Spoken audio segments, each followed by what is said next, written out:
Hello, welcome. We're back again with another Ask Your Mentor Anything live. And yes, you saw some background of discussion we had with Moira. Hello, Moira. How are you? Hi. Thanks, Virginia, for having me. I'm great. Thank you. Thank you for accepting my request once again. And thank you for having me at the Financial Success Summit, because this summit is always a great opportunity for us to catch up as well. Yes. And have a live. So why not to start announcing? And of course, we will close with the Financial Success Summit again, this event. So we were discussing, if you saw us here, like this is the 5th time that Hugh actually launched this summit. It started as a marketing success summit, but now it's, I think everyone knows it as a financial success summit, and it has great success, if we can say, in the translation industry, if not more. So is this the 5th? How many times? Yes, it is. It's the 5th time. So I'm not sure whether we did a live every single time before the summit, but I think we did. So sorry, I have given the messages. Yeah, that's okay. So yeah, it's 5 times, I think. Cool. Okay, congratulations. We will give you details in the meantime about the summit. We will share with you an affiliate link if you would like to subscribe, and it's for free. It's a free event, so don't hesitate. There is no strings attached. Only if you want actually to register or upgrade later on, you can use the same link. Hello, Ileana. How are you? Hi, Ileana. Have you registered for the Financial Success Summit this time, which will launch in June 14th? Yes. Cool, I remember, right? So register for free. I'm sharing the link anyway.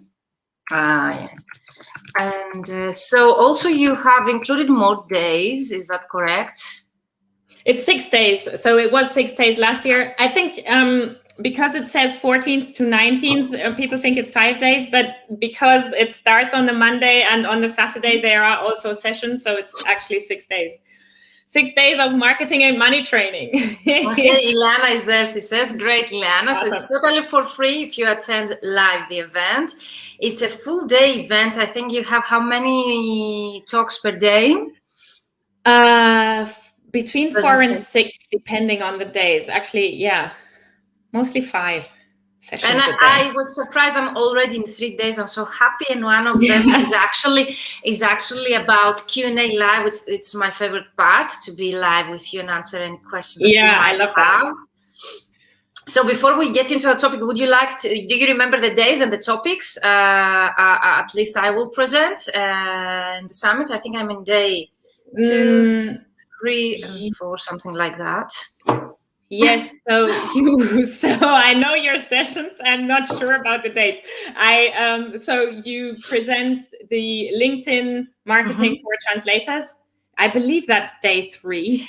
And this is a new one, because the other ones you might, if you have participated in the previous years, you might have watched it, but definitely it's good to refresh the knowledge again. It's about cold calling, the one. And the other one that you will present, which is actually from a previous summit, is, do you remember the other topic? The financial goal setting. That's a bonus video if you upgrade to the financial success. Okay, great. Yeah. So take this opportunity. If you upgrade, you get lifetime access, many bonuses. Among them, one bonus if you upgrade is actually some extra calls like the goal setting, which I got great feedback from the participants the other times. They were approaching me on social media, Instagram, and so on. And this time we have a new one about LinkedIn. But we're not going to cover LinkedIn today. So register for the free summit. And of course, you will be able to watch 1 hour. I don't remember the timing, but definitely it's a lot of value shared there because the questions of Moira's questions were really interesting to be answered. And we have a Q&A live, which is actually, that you remember, is the last day of the summit. The day before last. So it's on Friday, the 18th. So if you Friday want to, the 18th at 2 p.m. CET. CET 2 p.m. Friday at the summit. We're going live with Moira to answer any of your questions, and this is the favorite part, so can't wait to meet you there all. And let's get into our topic. So for the first time, because Moira is one of the most visited guests we have here, I will present you. I won't ask you to present yourself because I have here your bio, so I will read your bio, and if you want to add something, just to make some changes, and then we get into our discussion because we have already some questions. I see here some comments. So in order to be able to see your name, because you need to click on the StreamYard link you see in the description box so as to give us access to your name and to be visible to us. So I only see good morning from a Facebook user. In order to see your names here, you need to click the StreamYard link to be able to see your name. So Moira Monney is a Germany-based translator, copywriter, and digital marketing consultant. Amazing. Her boutique agency, Johnson Communications, focuses on helping nutrition brands increase their revenue and reputation through German, English, SEO, copywriting, and translation services, as well B2C, business-to-customer, marketing advice. Moira's dedication to helping fellow translators create more successful businesses led to her initiating the Financial Success Summit for Translators, which actually you'll find the link in the comments, and you can connect with her on her blog or on her Facebook. And of course, Moira is a member of our Mentoring for Translators group, so if you would like to ask her something directly, you can tag us. Moira or myself, and we have already one question. We will cover questions at the end unless they are related to what we are discussing already. So we will see your questions. Use the comments below to ask us anything about finances, and of course our topic was pricing packages for your direct clients today. And I was reading your bio right now, and I realized the necessity of niching down. So your bio is very niche down, very specialized, your background. You only address your services and to specific audience. And for me, this is a great success. And for those that they're struggling, it's a great advice. We can say you need at some point to find your niche, your specialization. I know it's really difficult, but definitely it's worth it. And yes, Moira, your bio is definitely a very specialized one. Your nutrition brands and so on. But let's get into our topic. Why pricing? I know that you are very successful public speaking lately. You were at SDL Trados and many other online events. Your topics always are related to pricing. Is that correct? Why you have chosen, and also Financial Success Summit? Yes. So they are mostly about pricing and money, just because I but I like talking about money. And I feel like, first of all, I think pricing is actually an issue in our industry. And I know a lot of translators struggle with that. And second of all, I feel like we probably as a society as a whole, we have this negative view about money, or many of us anyway. And I would like to help change that, because money is actually, it's such an important part of our lives, whether we want that to be the truth or not, but it has an impact on everything. And I do feel like it's important that we make enough, or even more than enough, so that we can actually then give some away and all of that great stuff. Thank you for mentioning that, because only those who have attended any coaching program to overcome their limiting beliefs about money, they know what you're talking about. It's like a taboo topic that those they charge high, or those they charge for consultation or for mentoring or for coach or whatever it is, it's a bad thing. Or having a lot of money, it's a bad thing. Or people that they have a lot of money, or they are rich, they are bad people. And most probably it comes from when we were younger, or from what our parents taught us, or the society itself. I don't know. We would love to know your opinion about the topic in the comments anyway. And this is definitely something we need to deal with, not only as translators, in general, I think, nowadays, as you mentioned. To overcome, for me, those are limiting beliefs that they limit our potential, to reach our potential. And not only in terms of money, but definitely in terms of money as well. Yes, it is hard to charge at times, even with an agreement, they say in the comments. This is Rosa Maria Carrasco. Thank you, Rosa, for your comment. So let's get into, why did you choose the idea? I hear something. Is your neighbor?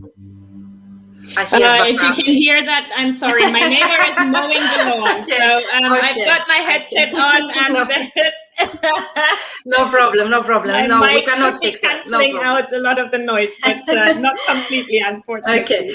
So why package our services? Why pricing and packages our prices? Why did you choose that?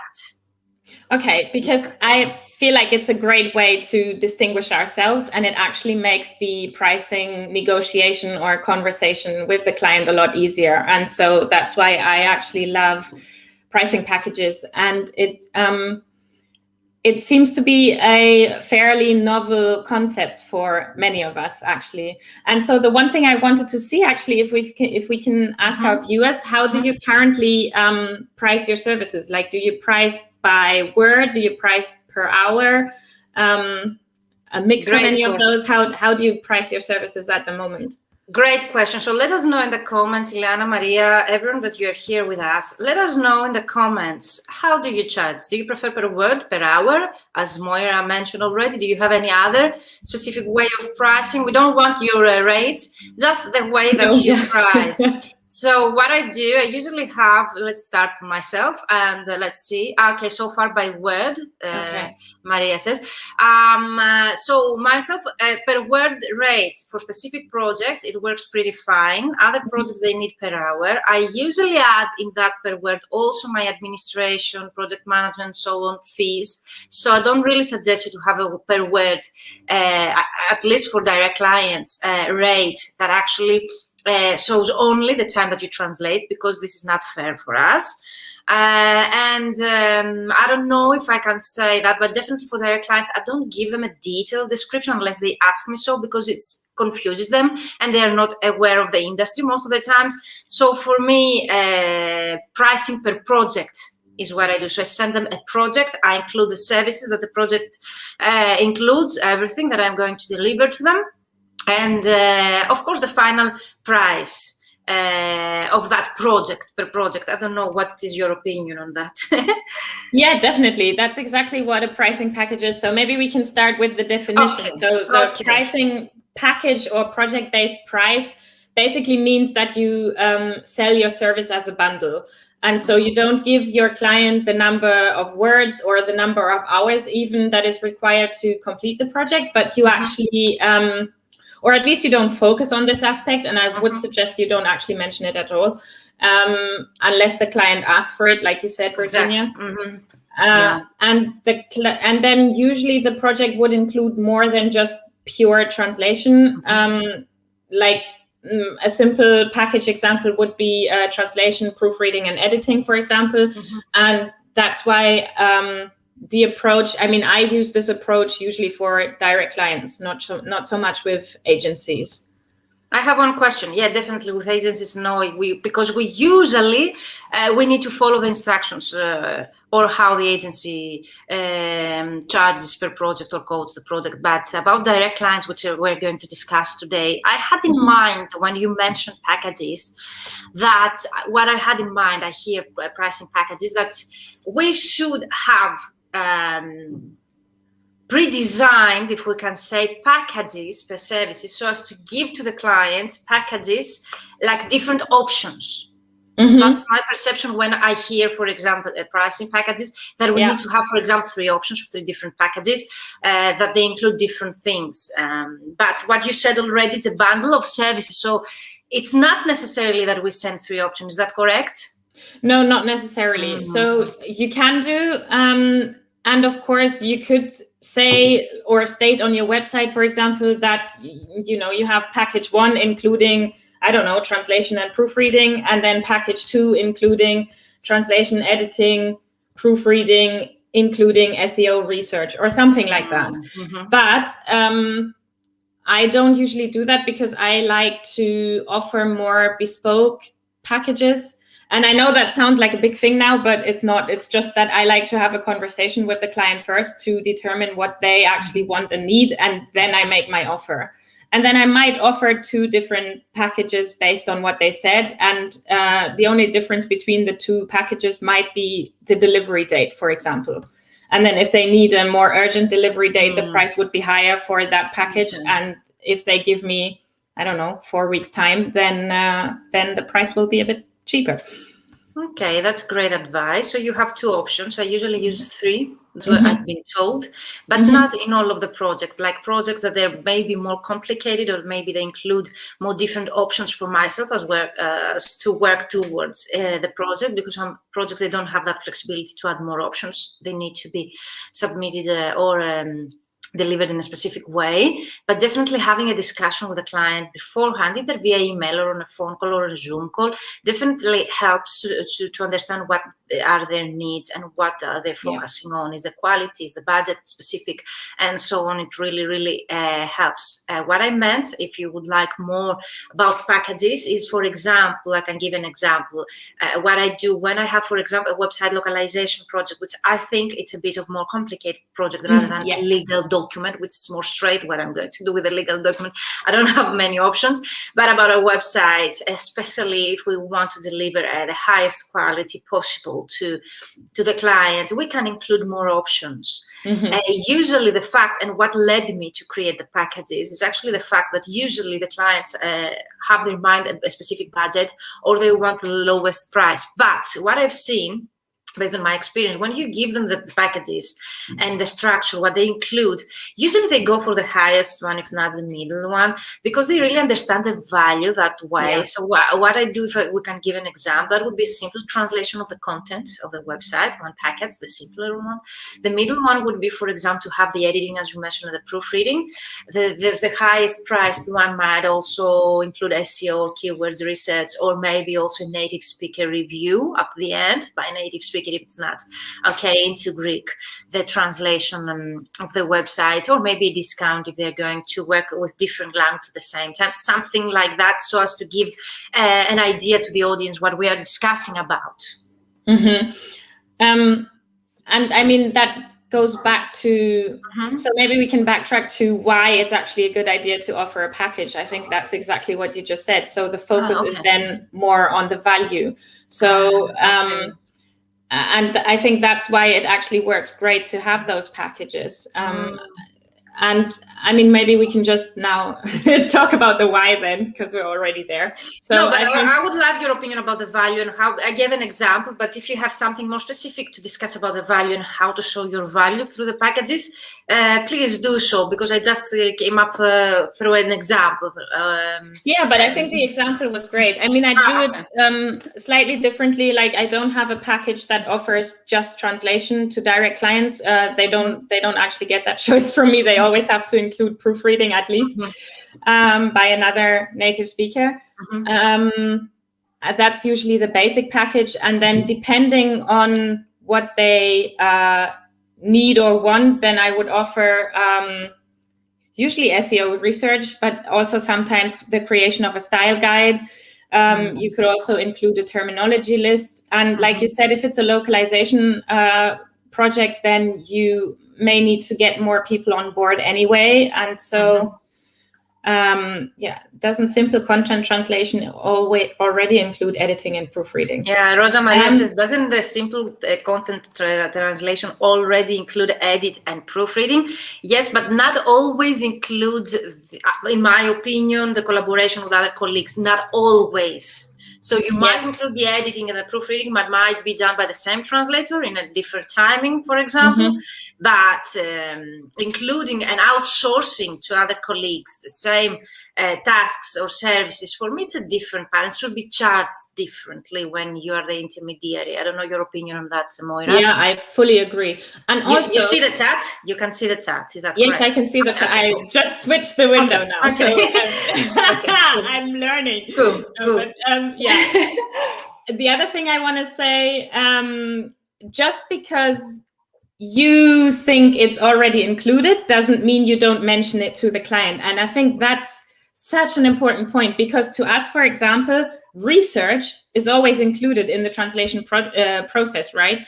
I would still mention that as part of the package, not necessarily because I charge more for that, but because the client doesn't know what is involved in the process, and they need to know and see it in order to be able to appreciate the value that is included. And I think that's a really great question, because yeah, even if the editing and proofreading is included in your mind, in the client's mind it isn't if you just state translation. You know, because they say translation, that's it, the translation. Why should I charge? Why should I pay this? When you mentioned, though, when you structure the packages based on the services that you include and also the research that you mentioned, terminology based or SEO research and terminology list you mentioned. So all those things are the way that you can show the value. Is that correct, Moira? To your client. Okay. Yeah, and I think we can talk in more detail about what you can include. Let's just talk about why packaging the service is a good idea then. So we already mentioned that it shifts the focus from cost to value. And the other point is that it makes your price non-comparable. And I think the issue that we currently have in the industry is that translation is so often perceived as a commodity because I don't know, prices are set per word, like as if we were word factories. And I think and it just drives pricing downwards. I think it's a trend that we can all see. But there, you know, in order to counter the trend or at least make it irrelevant for us, I think we need to make our price non-comparable. And I think a pricing package achieves that because you have so many different ways of packaging your service, and then the client won't go looking at what the competition offers because your offer is so different, if that makes sense. I was about to ask you, what do you mean by non-comparable? But you just mentioned the fact that someone might, or your client might, go to a different supplier on their website and see some price or get some different quotes from other clients. So by non-comparable, you mean that the fact that they won't come back to you telling you, I found a cheaper solution, or I found that kind of company or that kind of freelancer that they charge that amount of money. Is that correct? That's what you're trying. Okay. Yeah. That's really clever. Yes. Because if you charge, I don't know, 15 cents a word, and then they come back and say, yeah, but I found one that does it for 12. Yeah, well, great. But do they include this and this and this and exactly. this? But then the conversation is really hard because they already have the figures in mind. And this is not just for per word rates. I think it also goes for hourly pricing because even though you might be much more efficient, the client will still judge like the hourly rate, and they don't necessarily know what you can do in that hour versus someone else. But they still have the number in mind, and so it shouldn't be comparable. But I think it still is, and so I think a project price actually then avoids this kind of comparison. And we try to avoid. I'm really skeptical right now if we actually manage to avoid at some minds or some people a way of approaching things. So, for example, I remember one recent code that I sent. It was about, what project was it? A legal project, most probably. I can't recall right now. But I asked them, is there a specific budget that you have in mind for the specific project? I always ask that. And I always ask also for the deadline. Do you have any specific deadline? Apart from other details, okay? I also include some other details that I want to know before I send the code. And I got an answer that we don't have a specific budget in our mind, but we have what is the average budget based on the Greek market, translation market. Which is not that fair, because if we take into consideration that here in Greece they might charge 4 cents or 8 cents maximum, for example, for their clients, it's pretty low. And it's something that limits you already from the beginning. When someone tells you something like that, it's like looking for the lowest price. What's your opinion? If we get, how we should deal with such, I don't know, reactions from our clients and answers? Yeah. Okay. So of course, this just offering packages doesn't eliminate the comparison discussion altogether. That would be no. But I would love to. Be the case. Maybe in the future, at an ideal situation, I don't know. No, but I think it does make negotiation easier. And of course, if they say we have the average of what a translation like this would cost in XYZ market, you can always then ask. So, for example, first of all, ask for what that average is. because you. They don't tell you. I think it's the average prices of the translation market here in Greece. They won't tell you. But I think that makes it difficult because they have a figure in mind and you don't know that figure. And I would explain that I have an idea of the lowest rates that they exist out there. Okay, I'm a professional and many years in the business. I have an idea of the lowest rates. But when I hear something like that, I realize that they're not my ideal client because I cannot compete the lowest rates. So having a package is a great solution to set you as a professional, as an expert in the field. And even though they cannot afford your budget, you definitely set yourself apart from the competition. They realize that, yes, that should be the ideal situation, but right now I cannot afford it. Or the best case scenario would be, yes, that might be more affordable, but we will go with Moira because Moira knows what she's talking about, and what she writes in her code is what we exactly would like to have right now. That's the thing. At least, my approach. Yeah, and I think also if they don't give you a number or at least a ballpark figure, then your quote is based on an assumption and it might not necessarily be the correct one. And they did it 3 times. They did it 3 times. So I suppose this is a big company. They're getting 3 different quotes in order to choose most probably the lowest one. So I asked them the 3rd time if I could be excluded from this process because it's not how we work. And definitely I cannot beat the lowest rate competition. And I don't know what's your opinion on that. Well, I usually try and then steer the discussion in a different direction then. So I usually manage to get a figure out of them anyway. Even if I have to ask the question 3 different ways or something, you need some kind of ballpark figure to see whether you're even within a range that you can negotiate on, or whether it's completely like a no-no.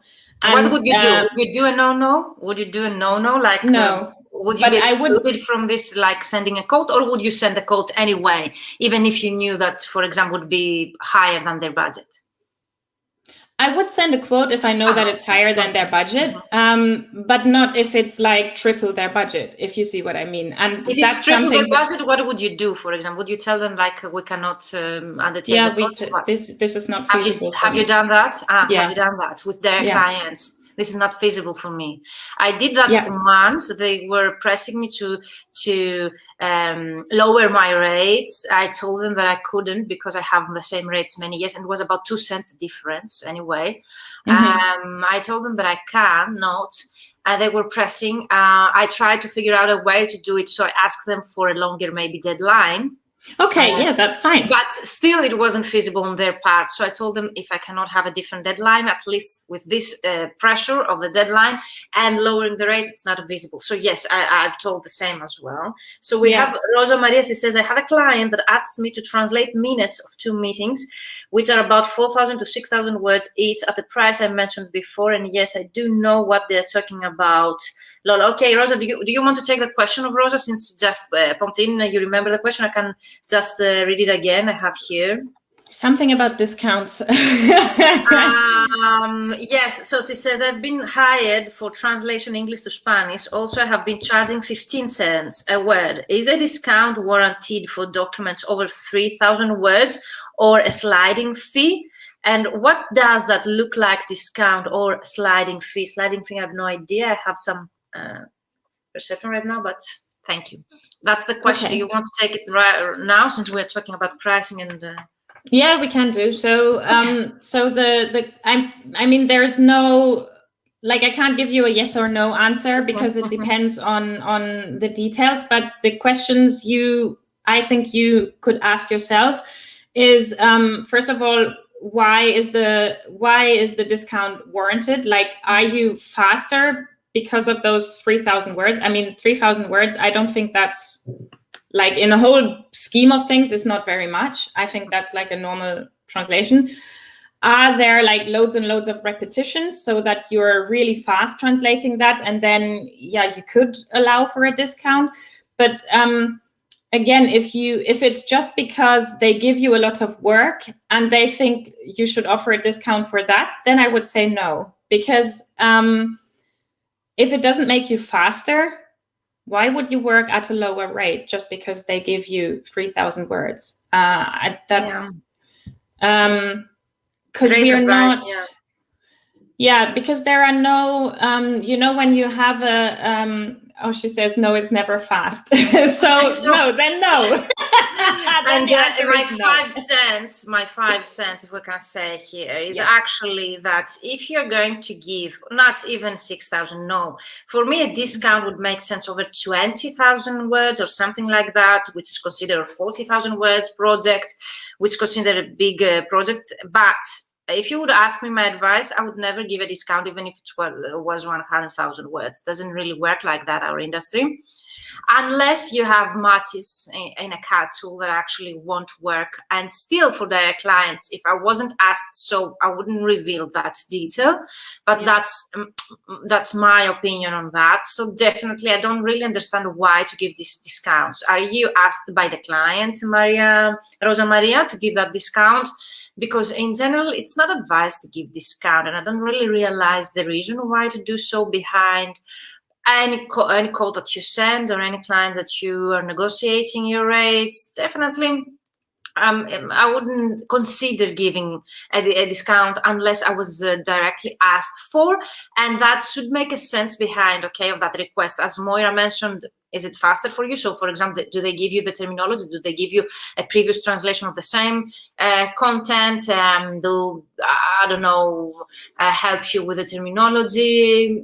Do they provide you memory? Have you worked with them before and you have already half of it translated? Still though, I wouldn't consider that, out of the blue, like without any background of that case to know why to consider giving the discount. I don't know what's your opinion on discounts in general.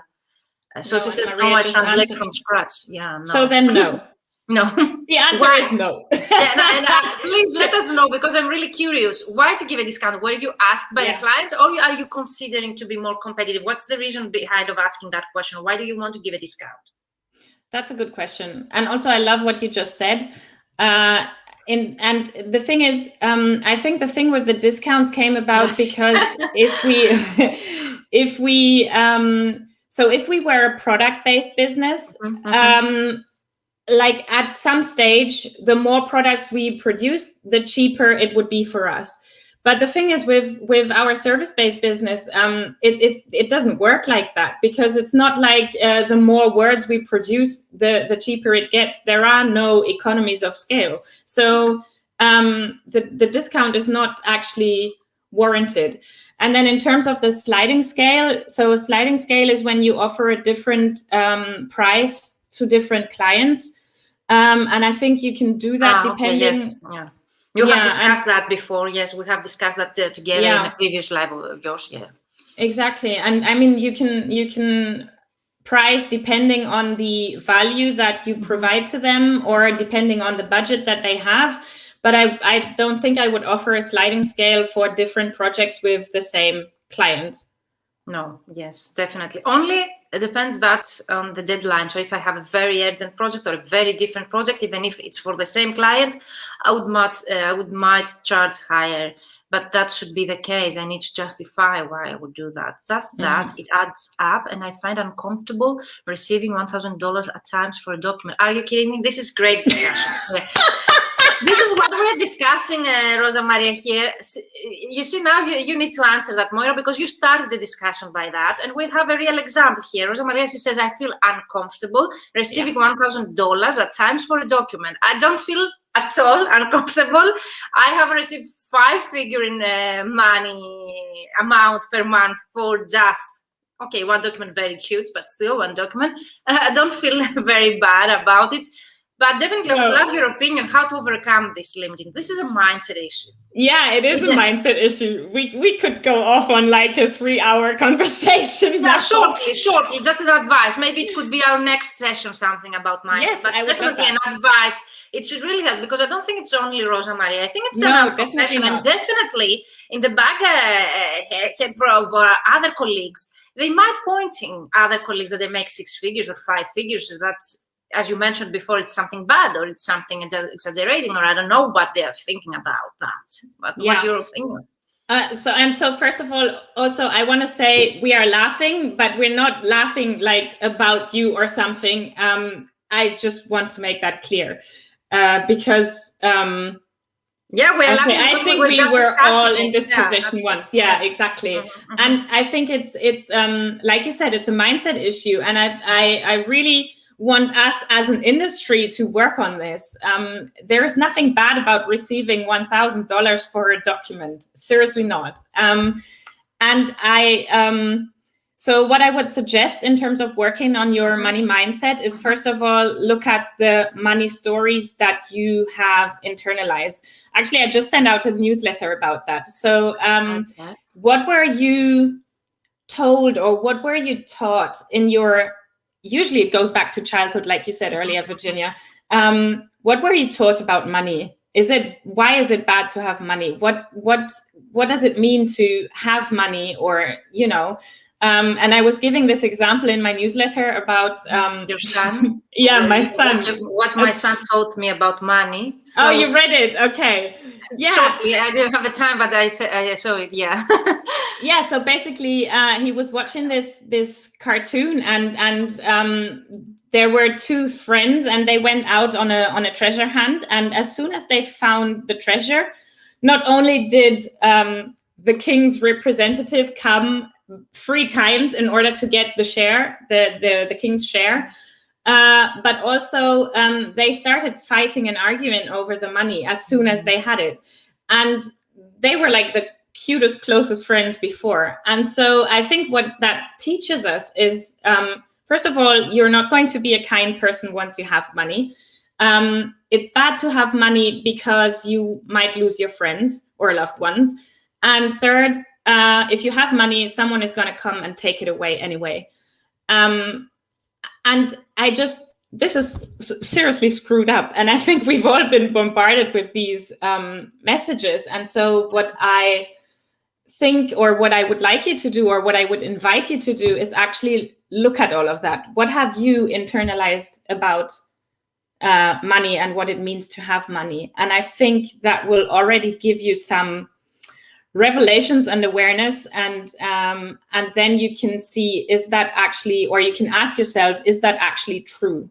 Is that actually the real truth, or is that what I was taught, or what is my perception, or something like that? And dig a bit deeper, and then you will actually see that honestly, money is just a tool. And if you're a good person, then, you know, that is amplified by having more money, because you can use it for a lot of great stuff. Yeah, I'm trying to realize why this all has come up in the childhood, or as you mentioned, on the TV, the children's series and so on.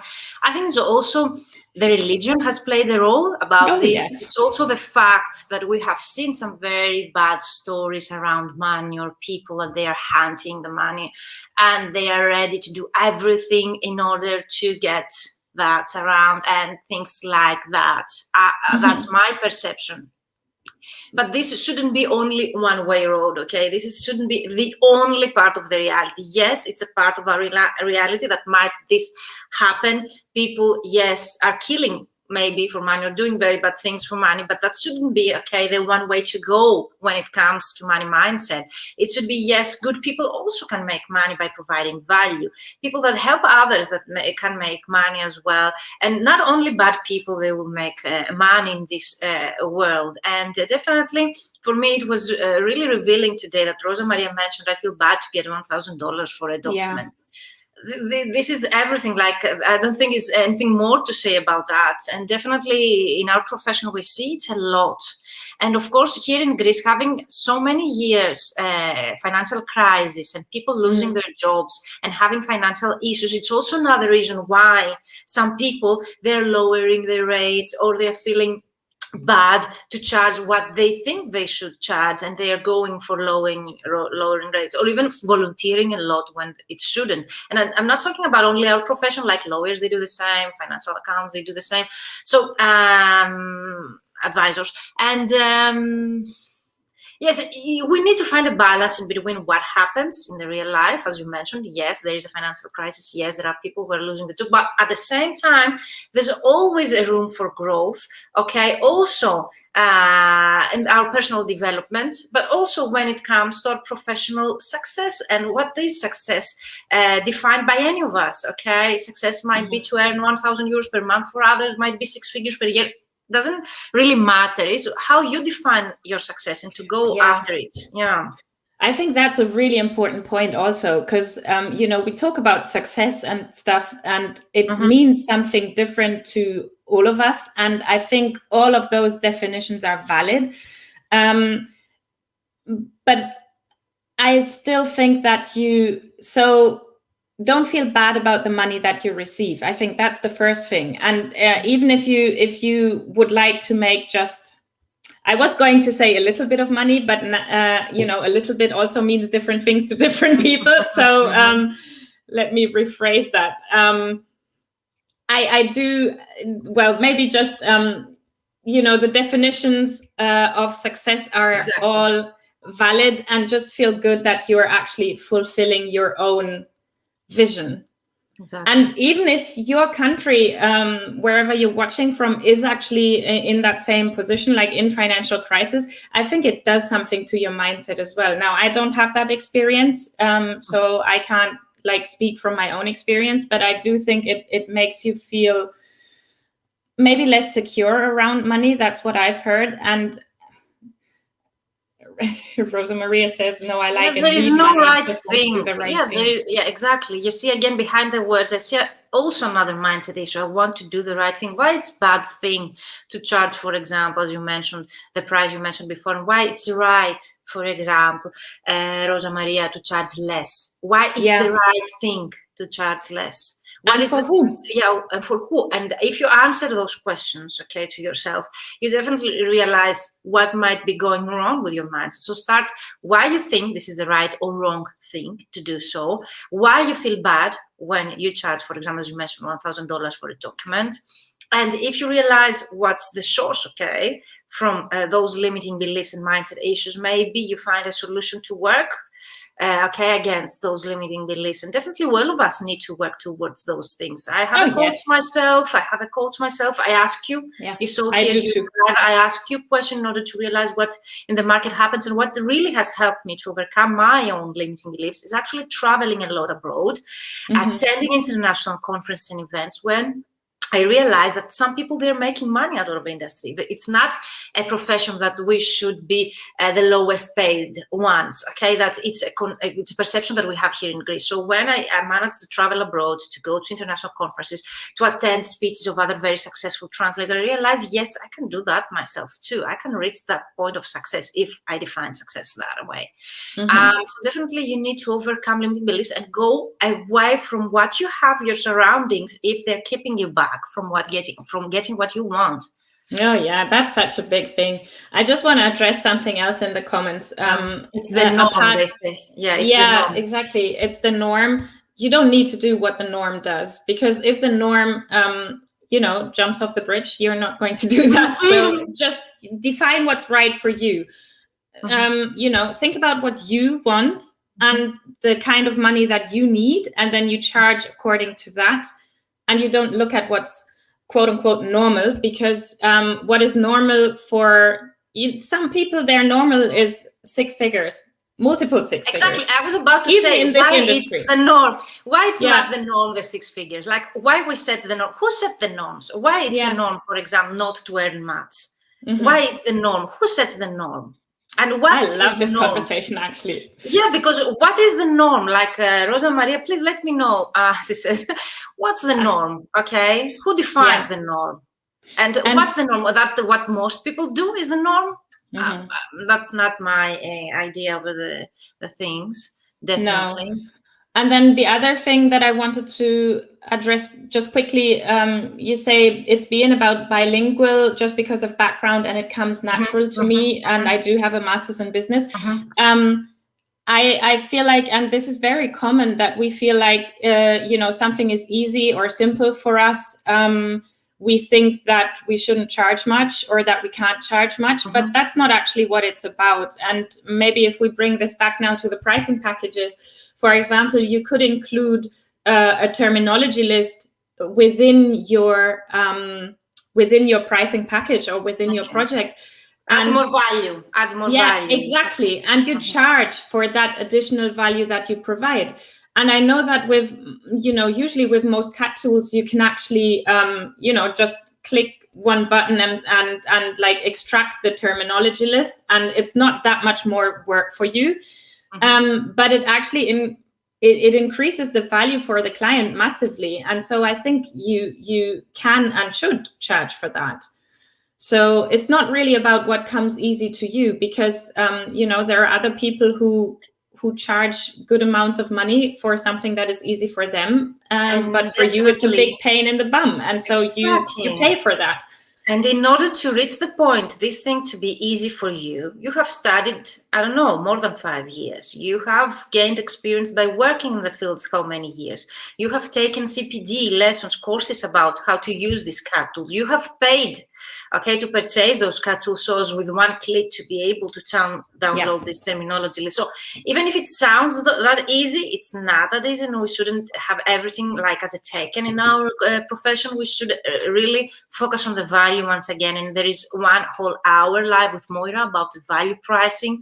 So definitely you can go back and find it on our YouTube channel or the video section of the Mentoring for Translators group to watch it again, because it's definitely an eye-opening session. And we need to overcome those limiting beliefs definitely at some point. But let's get back to the pricing, how to create your project pricing packets. So let's give some tips, practical, and then we get into the financial success. Unless there is anything you would like to cover and we didn't up to now. No, I think we can. Yeah, we can do that. So let's talk about the creation of the project price then. So there are 5 steps basically.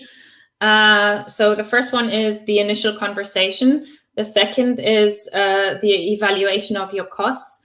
Then the third step is deciding on the services that you want to include within your package. The fourth step is deciding whether you want to offer just one package or 2 or even 3, like Virginia said. And then fifth, you define the scope of the project. So you create your offer and then send your quote, basically. So if we go through each of those steps in a bit more detail. So the initial conversation with the potential client is really one of the most important steps. And with direct clients, I actually like to have either a phone call or a Zoom conversation rather than just an exchange via email, because that conversation already gives me it gives me an opportunity to show what kind of value I can provide to the client, because I can ask questions that show that I know what I'm talking about without me actually, selling something, because I know a lot of us are uncomfortable with that. But just by another asking limiting belief. True. Let's go. Good.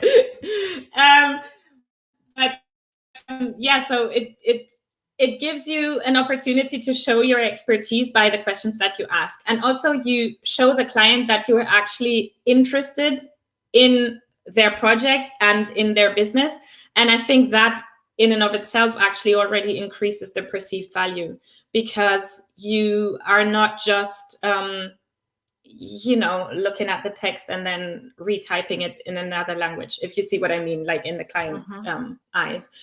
And then, so prepare yourself first, know what your service actually helps the client to do. And I think that's one that we've covered extensively in the value conversation that we had the other day. But you need to know whether your translation helps the client improve or even save their reputation, or whether it increases visibility, opens markets, adds revenue or profitability, or whether it helps save, costs or time, increase productivity. And that, depends on your area of specialization, but have some idea. And then you can ask your client about their goals, their business goals, the goals on the purpose of the translation, and then what that represents to the business. Okay. And this is where you get into the value conversation. So you bear in mind what your service helps your client to do. And you, by the questions that you ask, get them to realize the value of what your translation will offer. Yeah, now And that you then mentioned, mentioned the questions that you're asking for, I think this is a great also issue we have as translators. If you don't have the business mind, as we say, or entrepreneurial activity in your mind as yourself, and you only consider yourself a translator, then it's very difficult to get on those discussions and promote yourself as the expert to go, even if you are an expert as a translator, if you don't have those skills, communication skills, negotiation skills, and to ask the right questions to the client, to show professionalism, then this is what we lack most of the times, and we cannot overcome those also pricing limits that we set, because you need to have those skills in order to convince, if we can say, the direct clients that you are the go-to expert. Why you are smiling? No, because it's so true. Isn't it? True. Yeah. Yeah. But the thing is, I guess the good thing about this is that these skills are all learnable. Is that a word?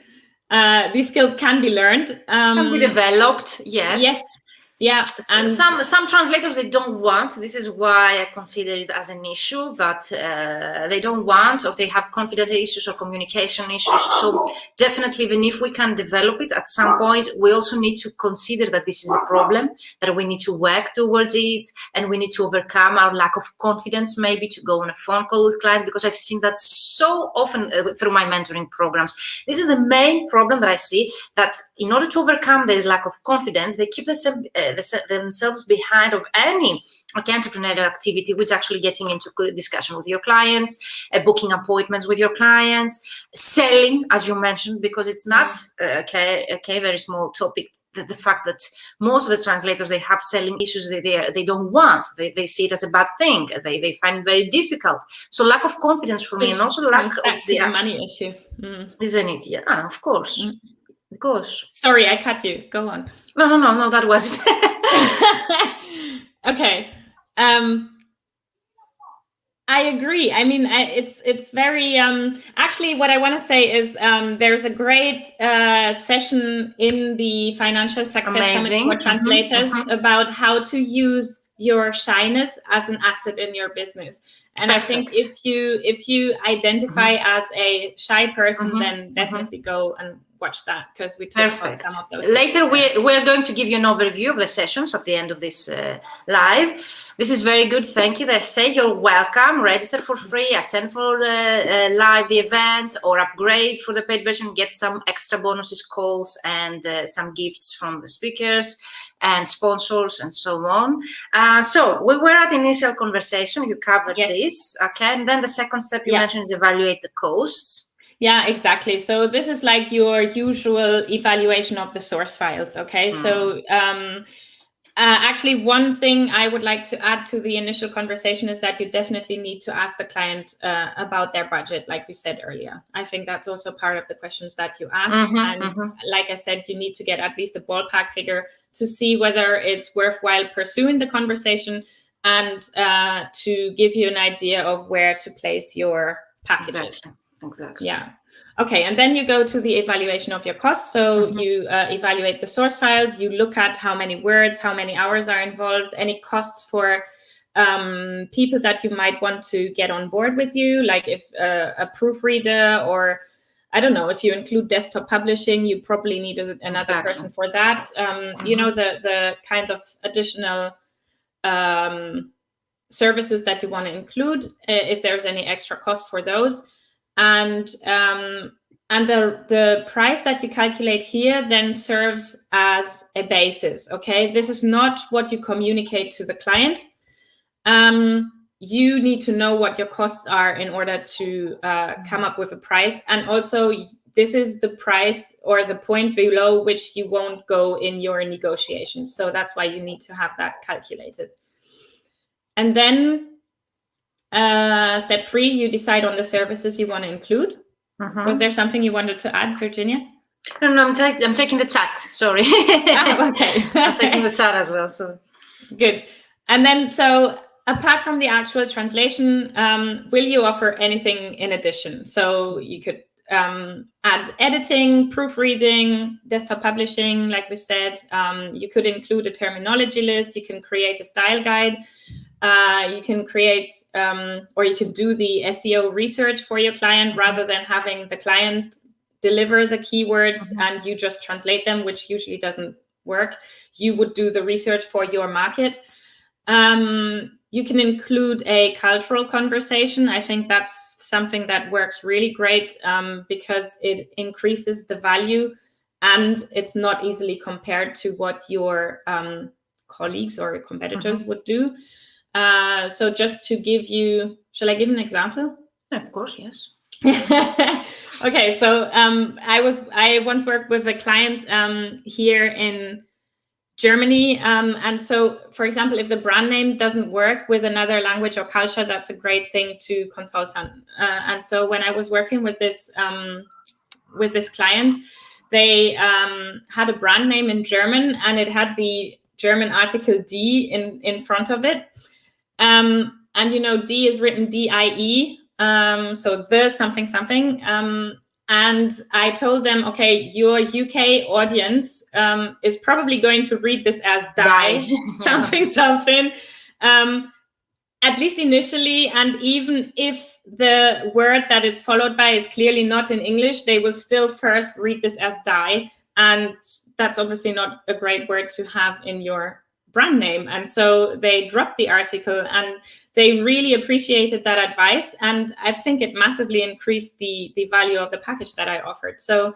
that's just an example of what you can do. And honestly, that didn't take me long or anything to notice this. Like, I looked at the brand name and thought, yeah, that won't work. But that's not the point. The point is you increase the value, and that's what you need to charge for. Okay, and then, like I said earlier, I would also include research or anything that I consider part of the job in my offer, like in the what is included, because it increases the value of the package. Okay. Yeah. And how to decide how many packages? This is really interesting. I'm really curious that you mentioned that the next step is actually to decide how many packages you're going to offer. So you could, of course, just offer that one price, one package. But I think if you offer 2 packages or even 3, like you said earlier, I usually do 2, but you can definitely offer several options so the client can choose, because then the decision that the client has to make is no longer, do I want to work with this person, yes or no, but it's, okay, will I choose package 1 or package 2 or package 1 or 2 or 3? So it's no longer a yes or no decision that they're making, and they really get focused on the value and they choose the package that best corresponds to them. And the 3 packages is a trick, the 3 packages, because based on marketing, you can read online as well. But I was advised by my sales coach, actually, when you give 3 packages, you get more chances to actually get hired for the premium package, for the most expensive one. So you get the rate that you want. That's based on statistics. So if you give 3 options to your client, but I'm not telling you that you need to, I don't know, invent the wheel here. Okay, if it makes sense for your offer actually to have 3 different offers, yes, don't put pressure on actually finding 3 different options for your client. But if you offer 3 different options, this is based on statistics and is a marketing hack that you actually get a team to be hired for the highest priced one.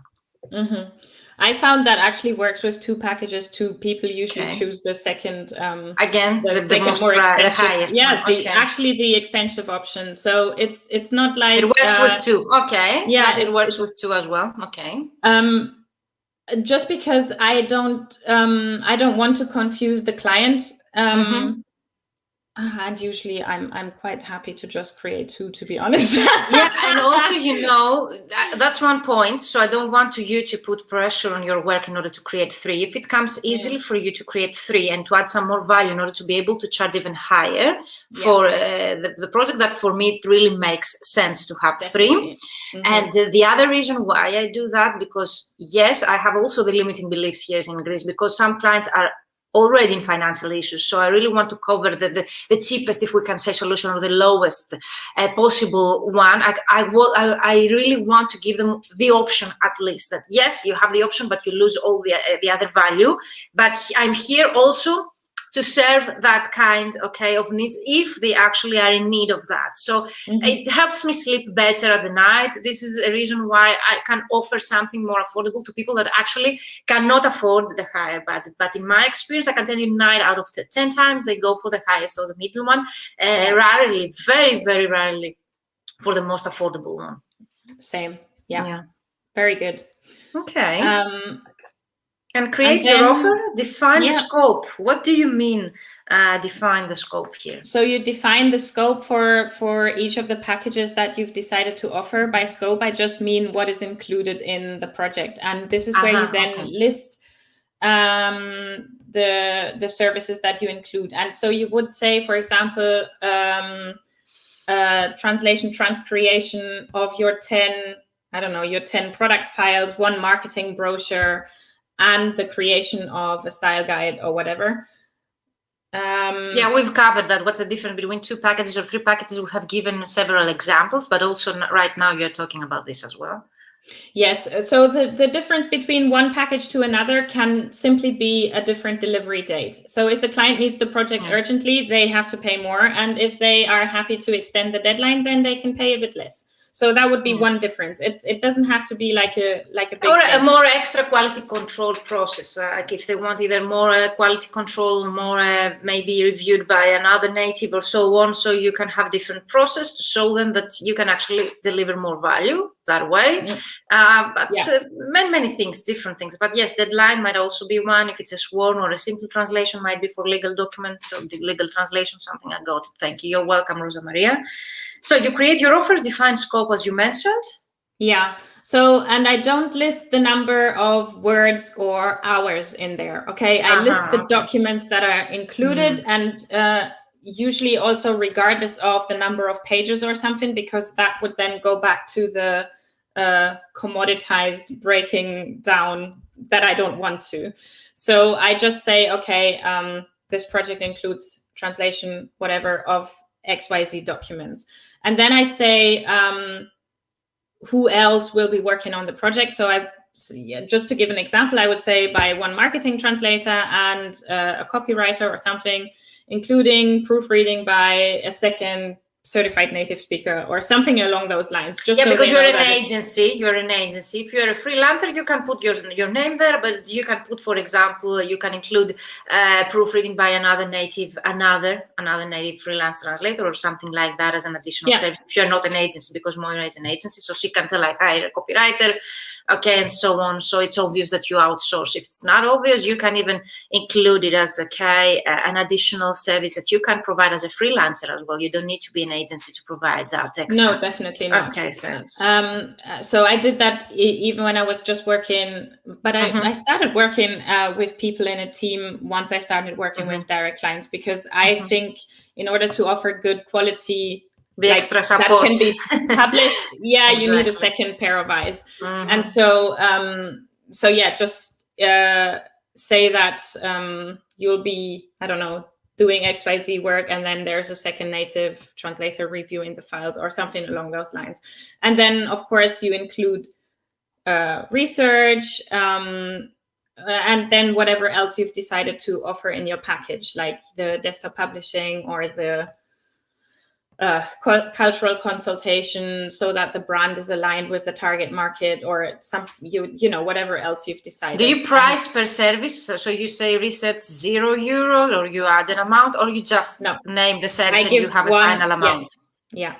I have 1 project price. And we have heard from other colleagues that they include those services, but they have put 0, for example. Yeah, you did mention that. Okay. Yeah. Okay. Yeah, you did say that in the value conversation that we had before. I don't actually do it that way because I don't want them to drop certain services. Like if I said, editing is €50, and then they come back and say, please drop the editing, because that's not an option. The package is, and you get that for this price. If you want something else, choose a different package. You know what I mean? Very clever. Of course, yes. Yeah. So, but yes, and then of course I I try and remind the client of the value that the total package will provide. And so I close with, I don't know, can't wait to support you in growing your German customer base or something along That's the scope. Yeah. Okay, and cool. Thank you so much. Was there anything else you would like to add? No, that's it. I think... Did I interrupt you? Okay. No, you didn't. Cool. So before we get into Financial Success Summit a bit as an overview, just a success story, if we can say, for inspiration here, because we talk about dropping down clients or so on. I had one client that they came to me. It was a very difficult legal text. The deadline was like in the weekend, something like that. I charged them the rate that I have for agent projects, and they denied. Okay, they rejected my quote because they told me we found a very, very less expensive proposal, so we're going with them. So they came back to me because those people were a big firm that they export fruits in Germany, actually. So they came back after 3 weeks or something. They told me that the translation was a crap. They actually lost the negotiation in Germany because of the bad translation. They begged me to undertake another project. They told me that I'm going to be the go-to expert from now on for them. Okay, they're going to work only with me. And since then, they gave me great publicly online reviews for my services. And for me, that's a great win. And it's also a great story to share because it's a real event. And also, you shouldn't be discouraged from such events that someone might, reject your quote because they find it expensive and so on. For me, the bad thing, if we can say depressive situation, would be someone to reject you because of lack of quality, lack of professionalism, or lack of providing the actual needed information rather than the actual price. Ileana says, yes, it happened to me. What, Ileana, has happened to you to be rejected for your quote and then having someone coming back to you? Let us know in the comments. Yes, I would love to know, Ileana, what's your story behind of that. So thank you so much, Moira. Let's talk a bit about, because we are over time here, but we have 3 minutes. Okay, about Financial Success Summit. Why someone to attend this one if they have already attended all the other 4 ones? What's the different topics that you cover this time? If you have an exclusive bonus that you would like to share with the audience here to know if they are going to upgrade, and if you would like to let us know a bit of the overview of what are going to be the topics. Yes, sure. So why should you attend if you've already attended all the others? Well, there are 14 new sessions, so loads actually this time. And so and actually, I do recommend you watch some of the evergreen ones too. Mine? Evergreen, okay. No, just because I feel like the question is not whether you've heard this before or whether you've watched it before, but the question is, have you applied it? Is there anything that you can improve in your business? And the answer is usually yes. That's up to you to answer. And I think it's always good to refresh your mind. And also, anyway. I might tell that maybe you have attended, but I bet that if you didn't upgrade for the pro packets, definitely you missed some of them. So it's a great opportunity for you to actually catch up with the content if you've missed any of those sessions. So 14 new sessions. Yes. About... So one of the new sessions that I mentioned earlier is the one how to use your shyness as an asset in your business. That's on day 1. And then day 2 is actually completely full of new sessions. So we've added a full day of sessions to up-level your skills. And those are basically sessions that can help you add a new service to your portfolio. If you've ever thought about adding subtitling, adding SEO translation, adding localization, copywriting, any of those, you will find those covered on the second day of the summit. So that's awesome. And then we have 2 days of marketing our business and then 2 days of managing our money. And both of those include new sessions as well. I'm in the 2 marketing days, and in one of the finance. You're in the marketing days with the LinkedIn training and in the money training. No, sorry, in the marketing days with the LinkedIn training and the cold calling training. And I think both of our attendees are going to the summit, so yay. And then on the Friday, we're doing the live session together. Ask us anything about business or money or marketing, anything you want. Can't wait for that. Can't wait for the live session to ask us anything live. But before that, go and attend the summit live. It's going to be for free. And if you have any questions, attend the Q&A, because it's a great discussion always. The time flies at that live. I have attended at least a couple of them with Moira, and it's a great energy, great audience, and great questions to be covered. And also definitely my LinkedIn interview, if you can say, I disclose everything I do, okay? Everything I teach in my 3-month group coaching program that actually starts in July. So go and find that in less than 1 hour. I cover that, my inbound and outbound marketing strategy, and I answer all of Moira's question about LinkedIn prospecting, and of course cold calling, and a lot of new sessions and evergreen session, as Moira mentioned, of great colleagues, well-esteemed colleagues, great names in the industry. Go and check the link that I have shared in the comments. Tag Moira or myself if you have any questions about the Financial Success Summit, our today's topic, which is actually pricing to direct clients through packages, using packages. And last invitation, in between, in less than 1 week, I cover one training about sales, because I was invited to create one training about sales. So it was about time, okay, to overcome our limiting beliefs about selling on LinkedIn this time. So it's next Thursday. If you want to overcome your limiting beliefs about LinkedIn and selling on LinkedIn, selling online, because LinkedIn is the best platform to sell online.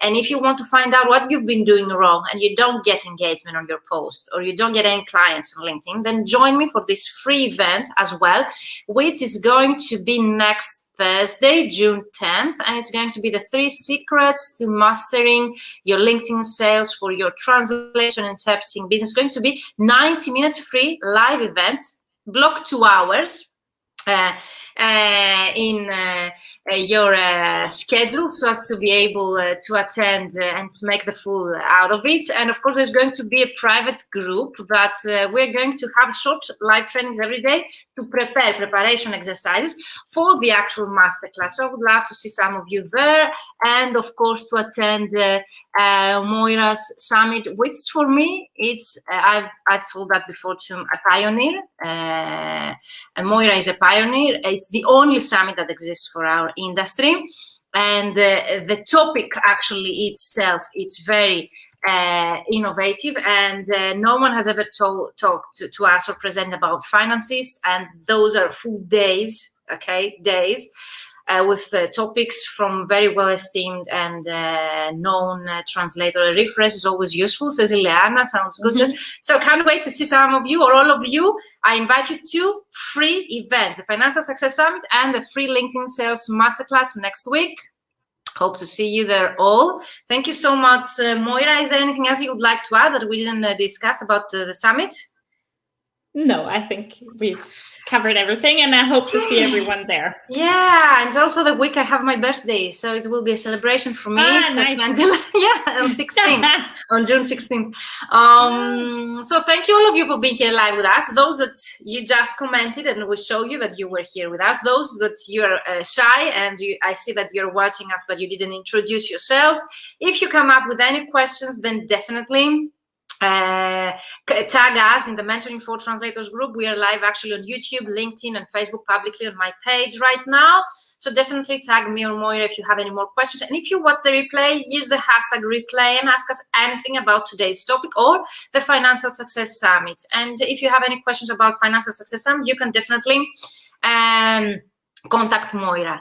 Moira, thank you so much. I really appreciate the time flies as always. It was very, very interesting, the discussion. They say here in the comments, this was great. Thank you both. Thank you, ladies and gentlemen, if you've been here and we didn't see your names. And see you next week with the free masterclass. And of course, in June for the mid-June for the Financial Success Summit. Thank you, Moira.